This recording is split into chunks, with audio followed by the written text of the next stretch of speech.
Good Erev Shabbos. I want to continue the story, the early stages of the Baal Shem Tov's history. However, I don't have the book with me, and the pictures I have saved on my phone are only part of the story. So we're going to continue just a little bit, and I'll leave you with a bit of a cliffhanger as we continue the early stages of how the Baal Shem Tov came. If you recall from the last video, we spoke about Reb Eliyahu. Reb Eliyahu was a great big makubal, and what we spoke about back then was these three students that came to visit and see if he was the real deal. And they went back to their Rebbe, who was very much against this movement, this promotion of studying Kabbalah that Reb Eliyahu was promoting.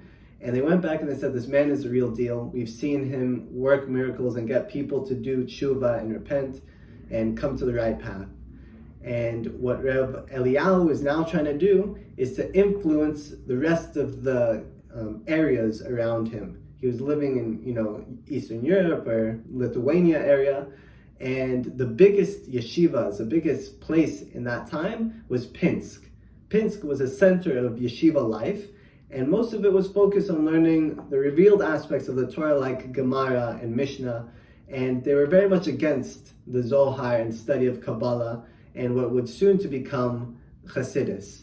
However, Reb Eliyahu wanted to impact the world, and he wanted the study of the Zohar and Chassidus to spread everywhere. So he understood he had to go to Pinsk, and he had to be there to influence these great big yeshivas and this center of Jewish life. And so even though Reb Eliyahu was 70 years old, he made the trip. Once he had decided to go, nothing would stop him from going to Pinsk. And what he did was he disguised himself as a simple beggar. And when he went to Pinsk, he stayed in a certain house that was designated for beggars and simple, people that were travelers, but mostly beggars. However, no matter how much he disguised himself, he was unable to disguise the countenance of his face, which shone with the letters of Torah. And that's unfortunately where I have to leave you. So next week, B'ezrat Hashem, hopefully we'll be able to discuss and continue with the story about what Reb Eliyahu is able to do in the yeshivas in Pinsk, and how he's eventually able to get the study of Kabbalah to spread and branch down to Chassidus, which will bring us to the Baal Shem Tov. Shabbat Shalom.